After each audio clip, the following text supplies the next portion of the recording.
believe you have brown eyes. Statistically, that is an oversimplification. What we call brown is in fact a spectrum of 7 genetically distinct types. One of them, the amber eye, is seen more often in wolves than in people. I'm Aura. I decode the survival codes written into our biology. In the next few minutes, we will find which of the 7 is yours and the specific hidden power that comes with it. This exploration goes beyond aesthetics, directly into your evolutionary design. Let's begin with the origin point. The eye color that people call black, which in human biology doesn't actually exist. What you're seeing is called obsidian. It's the result of an incredibly dense concentration of the pigment eumelanin in your iris, so much so that it absorbs over 99% of visible light. It's less a color and more of a physical phenomenon. Think of it as a pair of high-grade biological sunglasses built directly into your DNA. Imagine you're in a race car. The sun is a white fire on the asphalt. The car ahead flashes a blinding glare. A light-eyed driver squints, losing a critical 1/10 of a second. You don't. Your vision remains clear, your focus absolute. That is your genetic inheritance. This is the heavy artillery of eye colors. That same density of melanin has been linked in some studies to faster reactive motor tasks. You see it in the unshakable, focused intensity of a gaze like Zendaya's. But this heightened state has a flip side. The same wiring that gives you this edge may mean you experience the world more acutely. Some research even suggests a lower threshold for pain. It's a world lived in higher definition. So that's the heavy artillery of eye colors, humanity's ancient shield. But it's also incredibly rare. What about the most common brown eye on Earth? If you think common means simple or boring, you're about to miss the most surprising biological secret of all. That secret is revealed not by what's there, but by what isn't. This is the espresso eye. It's the most common variant on the planet. Here, the eumelanin pigment is still dense, but it no longer forms a solid, impenetrable wall like in obsidian eyes. It's thinner. And because of that, for the first time, we can see the true landscape of your iris. The deep valleys and ridges, what scientists call the crypts and furrows, are now visible, a complex topography that's unique to you. And hidden within that structure is a fascinating survival code. A study from Georgia State University found a link between darker eyes and alcohol sensitivity. Think of it this way. Your body has a built-in bartender, a very responsible one. While your blue-eyed friend's bartender might still be pouring, yours is already tapping the counter, quietly suggesting you've had enough. It's a biological stop signal, a protective mechanism written into your very being. But this hidden depth comes with a quiet frustration. You'll catch a glimpse of your own eyes in a sunbeam, seeing this intricate 3-dimensional world of canyons and texture. Yet in every photo, under the flat glare of indoor lighting, it just registers as brown, plain. Your eyes hold a secret world that most people and most cameras never get to see. We've covered the 2 darkest shades now, the shield and the landscape. Let me know in the comments. I'm curious to see the distribution. But wait, stop. Everything we've covered so far, Obsidian and Espresso, is about pigment, simple biology. If you don't grasp this next critical shift, the next 3 eye types will seem like literal magic, and you'll miss the entire point. Because from here on out, we are leaving the world of simple pigment and entering the world of physics. So we've seen dense pigment and textured pigment, but what happens when the pigment itself sinks and your eye's inner structure becomes a complex atmospheric layer, like a misty morning fog? The result is an eye that isn't really brown or gray, but something eerily in between. This is the world of ash brown, the eye of the social chameleon. It's a color that confuses the mind because it seems to absorb light rather than reflect it. A cool, muted tone. It's a color that confuses the mind because it seems to absorb light rather than reflect it. A cool, muted tone, like slate or smoke, that defies easy description. The secret is the Tyndall effect. Imagine sunlight trying to shine through a thick, misty morning fog before it hits the ground. That fog scatters the light, filtering out the warm yellows and reds, leaving only a cool, hazy blue-gray. That's exactly what's happening inside your eye. Your melanin pigment lies deeper, and the collagen in the front layer of your iris acts like that fog, scattering the light that enters. The color you see is a physical effect, an illusion of depth. This gives you a powerful, understated advantage: camouflage. Your eyes are incredibly neutral. They don't shout, they observe. This makes you a social chameleon. Able to blend into any environment, your appearance subtly harmonizing with the people and places around you. It's an eye color often linked to ancestry from the crossroads of the world, like Eastern Europe or Central Asia, where blending in was a form of survival. The only disadvantage is that this subtle beauty can appear flat in photographs, a quiet masterpiece that a camera flash often misses. This muted, smoky eye is a masterpiece of light scattering. But all the types we've seen so far, the obsidian shield, the espresso landscape, and the ash fog, are based on one single pigment, eumelanin. Now we introduce a genetic saboteur, a second pigment that crashes the party, setting the eye ablaze with undertones of copper and fire. This is where your ancestry truly begins to show. Welcome to the fourth type, Cognac Brown. In most light, it's a warm, gentle chestnut. But when you step into the sun, a fire ignites. A deep coppery, reddish glow seems to emanate from within, as if your eye holds a dying ember. This is the work of that genetic saboteur I mentioned, pheomelanin. It's the second type of melanin, the same red-yellow pigment that produces red hair and freckles.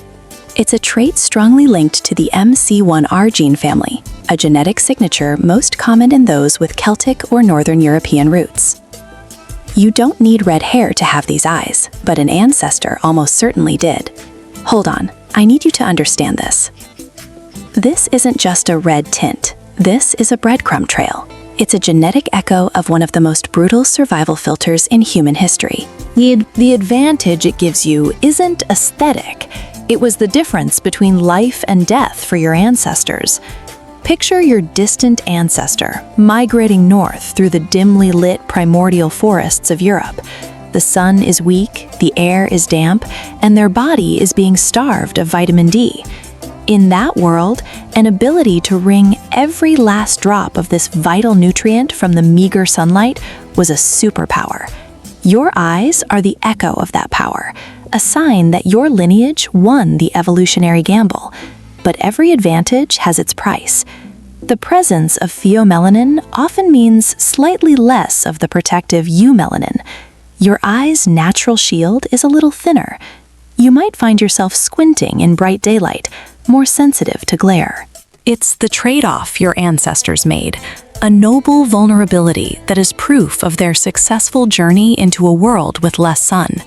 That trade-off, that noble vulnerability, is a story written in your pigments. But what happens when the story isn't about the ink, but the canvas it's printed on? Welcome to the fifth type, the russet or honey brown eye. This is where physics takes over. In your eye, the layer of eumelanin is so thin that the stroma, the tissue underneath, becomes translucent. It's now a canvas for light itself. Think about why the sky is blue. The atmosphere has no blue pigment.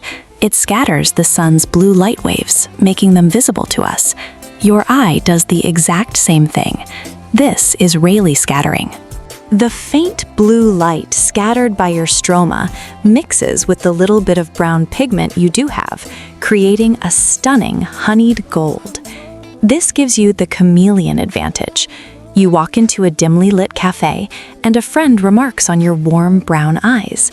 Then you step outside into the sun, and they gasp as your eyes seem to ignite into pure gold. You don't just have an eye color, you have a built-in light show. The trade-off is familiar. Less pigment means less protection.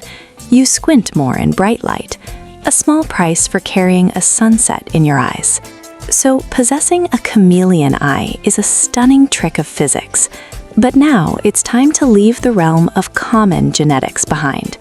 The next color we'll explore is a true anomaly. This color isn't born from a mix of pigments. It doesn't rely on the scattering of light. It exists as a solid, uniform sheet of gold. A color so pure, so rare, it has earned a name, the wolf eye. And it breaks every rule we've just learned. The rule it breaks is the rule of complexity. While other brown eyes are a rich tapestry of pigments and scattered light, true amber is a statement of defiant purity. This is not hazel with its mottled greens and browns. This is an unbroken, uniform field of luminous gold, like liquid honey held to the sun. Genetically, it's a beautiful anomaly. Nature, for once, decided to be a minimalist. The dark, protective eumelanin pigment is almost completely absent. In its place, your iris is flooded with pheomelanin, that fiery yellow-gold pigment. It creates a solid color that seems to glow from within. Imagine an ancient village huddled around a fire. One person among them has eyes that seem to hold the last embers of daylight. They aren't seen as merely human. They're considered a bridge to the spirit world, a keeper of secrets only the forest knows. This is the source of its power, the wolf eye. Studies on facial perception confirm what intuition tells us. This rare, piercing gaze holds attention longer. You don't have to demand focus. Your biology does it for you. But this comes with a hidden social cost. Picture yourself at a gathering, trying to connect. You're smiling, your body language is open, but the person you're speaking with seems guarded. They keep breaking eye contact. It's not you, it's the echo of the predator in your gaze. That unwavering golden stare, even when softened by kindness, can unconsciously signal an intensity that makes others feel exposed, creating a barrier you never intended to build. To have amber eyes is to carry a piece of the wild, a breathtaking and sometimes isolating genetic masterpiece. The final masterpiece, however, isn't about a single color. It's about design. This is the seventh and last type, Starburst. It's sometimes called the graphic designer's brown eye. Look closely and you'll see it's a form of central heterochromia. There's a dark, well-defined ring of pigment around the pupil, which then seems to explode into lighter, golden brown streaks that radiate outwards. The cause is a beautiful accident of development. It happens when the pigment-producing cells, the melanocytes, essentially run out of steam as they build the iris from the center out. They start strong and then fade, leaving this incredible pattern in their wake. This visual structure creates a powerful evolutionary advantage, the focus hack. You see, the human brain is a contrast-seeking machine, instinctively drawn to edges and points of high difference. When someone looks into your eyes, their brain can't help but lock on to that high contrast bullseye. It neurologically funnels their attention to your pupil, to the very center of your gaze. In a negotiation, a debate, or even a first date, this gives you a subconscious edge. People don't just listen to you, they are captivated by you. You are biologically designed to hold attention. The only real downside is a lifetime of confusion, arguing with people about what color your eyes actually are. So now we have them, 7 distinct types, from the densest shield to a pattern that isn't even a color. But this raises the final, most important question. What is the master control? What is the single genetic volume knob on chromosome 15 that decides if you get obsidian, amber, or starburst? The answer is the key to your entire genetic story. The answer is a gene called HERK2.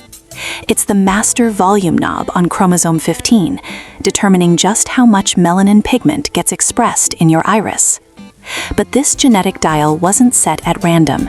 It was tuned by thousands of years of history, by survival, by the long migrations of your ancestors. This is why you don't just have an eye color. You carry a complex atmospheric layer.